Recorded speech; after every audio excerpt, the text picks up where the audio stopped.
Accident जादों खोमा आगोलाव नै नाय जसखौ इसोरनि दुगैनायनि जस सुइमिं पुलाव हे एभ्रिवान गुड मर्निं गिबियावनो आंनि गिबि ब्लगाव गासैखौबो बरायहरनाय जाबाय Today we are Sapri gang. Yes, we are coming. KTM Sapri Rider.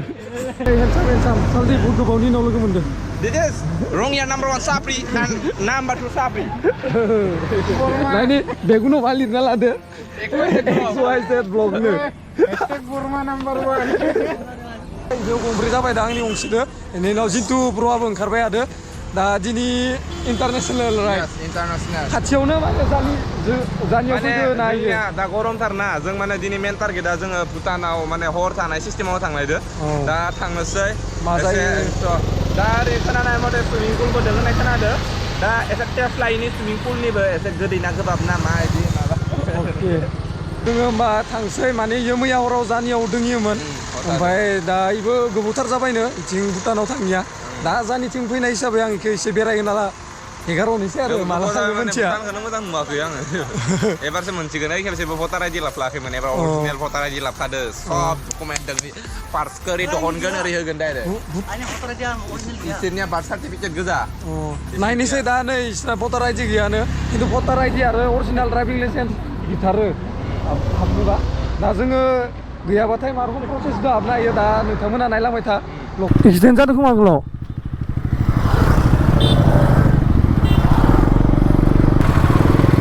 दसेनो गारिफोरा भर्ति जाजोबखादो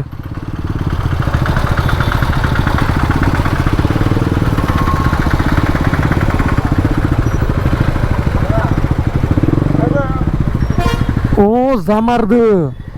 एक्सिडेन्ट जामारदो हारसिं बेलटायदो खोमा ना ओइ नै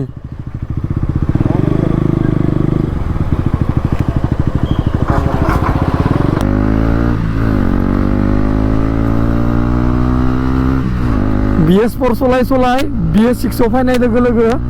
पजिशनफोरखौ बेलेग मोनदो आरो 250 बा 390 आव जेरै एग्जस्ट फैयो नैबे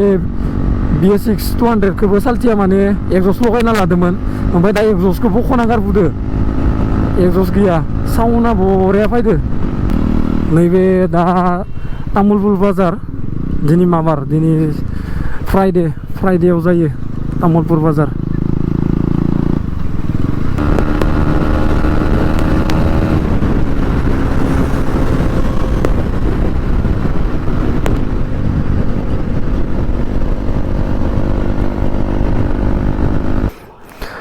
दा गाइस जोङो नै जिन्टुलानि न'आव मोनफैबाय इसानि न'निफ्राय बारा गोजान जाखाया दा जोङो नै गंसेखौ लांनाय जानाय नंला माने नाम्बार प्लेट मोननैखौबो नांगौ उननि आरो सिगांनि नैबे दा माने सिगांनिया गैथ'आ इनिया आंनियाल' माने नाम्बार प्लेट दङमोन ओमफ्राय आं बुस्थुआ बख'ना लादो आं बाइकखौ ओइ क्लेम बहाय नै माबा क्लेम बहायदो ना क्लेम बहायनायखाय आं माने बख'ना लादोंमोन आरो ना औ एबार होफिनगोन खिन्थु आं नाम्बार प्लेटखौ इयावसो होसिगोन आं औ दा इनि क्लेमखौ मोनाखै एबार नेक्स्ट जुदि लाबोबा बेसराया आखा थादो खिन्थु बहुत गावनि बाइकदो इन्टारनेशनेल राइड मारिनो थांनो हाबा बाइक गाहाम नाङो दामाबो आंनि दोनाबाबो जिन्टुनिदो मारिसिगोन आरो ना एख' नङा दा खिन्थु भाबियाखैमोन दिनै KTM गोजा जागोन होनना खिन्थु दिनैनिया माने सबजि बाइक दोङो माने KTM नि गोजा आरो आं माने लांनो सानबाय थादों खिन्थु इसोर आरो माबा बाइचान्स हमजाफ्लां माबा स्ट्रिक्ट जायो रुलफोरा जा आंबो एसे गिबाय नालाय जोंबो रुल फल' खालामलागा जायो हाबनोनो खाया आं नाजि लामाथिं थांदो डाइरेक्ट जोङो भुटान खाथियाव लागै मोनहैखागोन सेट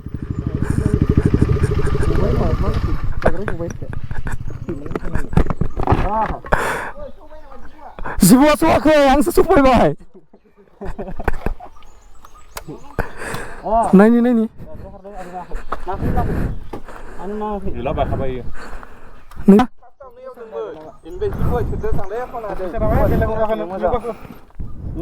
योगाखौ होमबा नैबे पुद्रेसा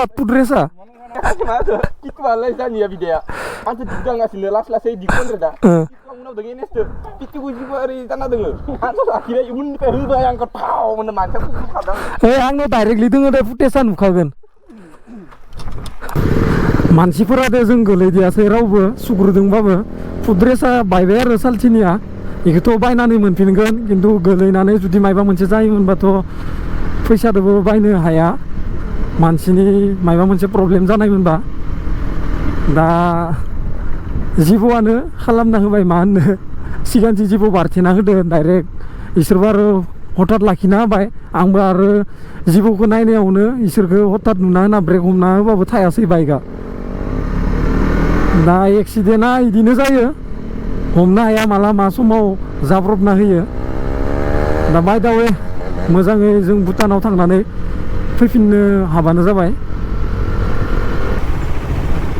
दा नै सानद्रजंकारनि गेट सानदेआव बिराद मानसि जायो दिनै बारा बाइकबो गैया एसे खम दा जोङो पास लाग्रोयनि दा गाइस भुटान सिङाव हाबबाय लोगोफोर दा नै फुल टेंक खालामना लाबाय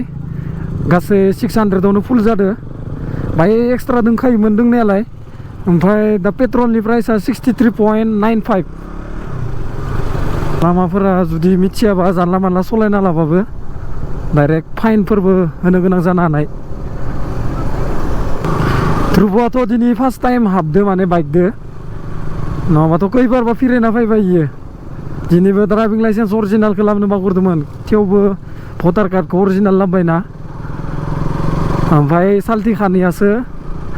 भटार कार्डखौ लाबोनो बावगारदोंमोननो बेनिफ्राय सिनायनाय मानसि लोगो मोननानै बिदिनो दुप्लिकेटखौ खिथिबाय बेनि उनाव बिसोर माबाखौ लाबोदोंमोन डेट अफ बार्थ सार्टिफिकेटखौ बेखौ देखायनानै हाबबाय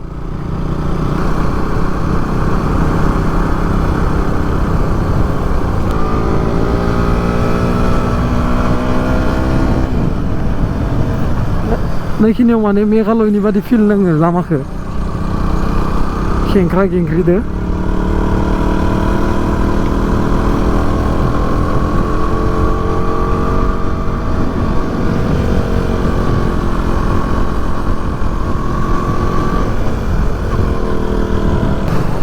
दा एसे आगोलाव थांबावबा जोङो सेकेन्ड गेटखौ मोनसिगोन इसोरथ' बरिया फिलिं मोनदों माने दिनै बिदि बेलेग काउन्ट्रियाव फैना बाइक राइड खालामनो मोननानै जों आइ गेटनिफ्रायनो हाबनो हाला जोङो भुटान सेकेन्ड गेट बेनिफ्राय हाबनो हाला दा रिटार्न जाफिनना थांसै नैथिं गाहायथिं ओंखारलांनाय नैथिं अनलि भेहिकेल माने बाइकआल' थांनो हायो भेहिकेलफोरा थांनो हानाय नङा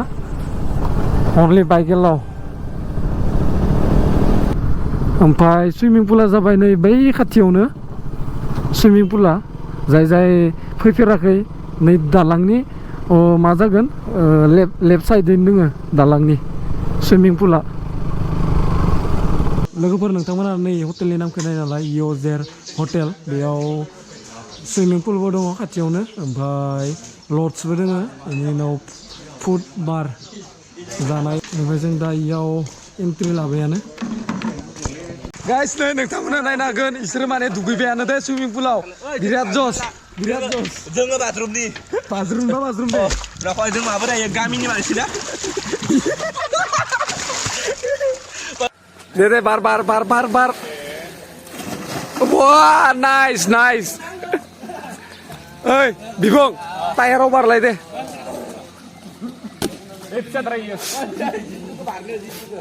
आं नोंसोरखौ नङा इदि बारनो होआखै माने डलफिननि बारनानै ग्रोब हाबियाव दे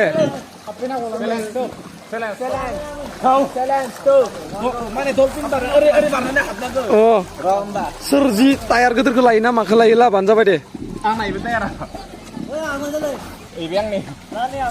दे सबबो दुगैबाय जोङो माने दिनै सानैल'सो दुगैयासै एसे गगा मोनदों आङो बुहुद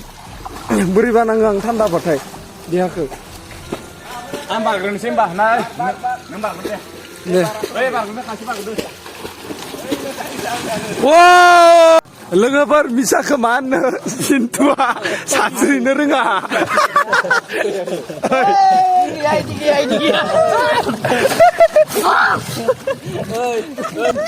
सानस्रिनोबो रोङा गबगोन नुबा गाइस नोंथांमोना नै इयाव नायनो हागोन दुगैनोबा इयाव मोननैसो रुल दोङो इयाव फैयोबा नो स्मकिं दोङो इयाव नो ड्राइभिं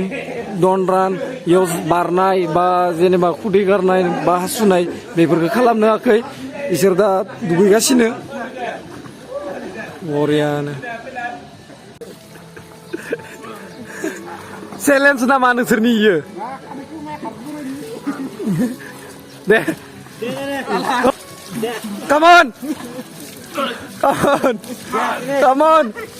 नोंसोर बेसे गोबाव दुगैबावगोन दा जोङो दा आरो दुगैबावगोन माने जिना 20 मिनिटल'सैनो माने 20 मिनिटल'सै खिन्थु माने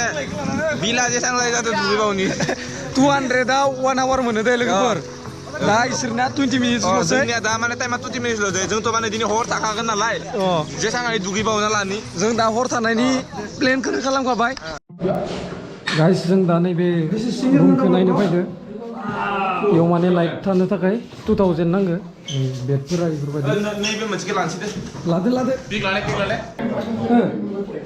दा नै इयाव आरो बाथरुमफोरा दोङो बिथिं बाथरुमफोरा दोङो जों दा रुमखौ नोंथांमोननो एसे देखायगासिनो नैबे 2000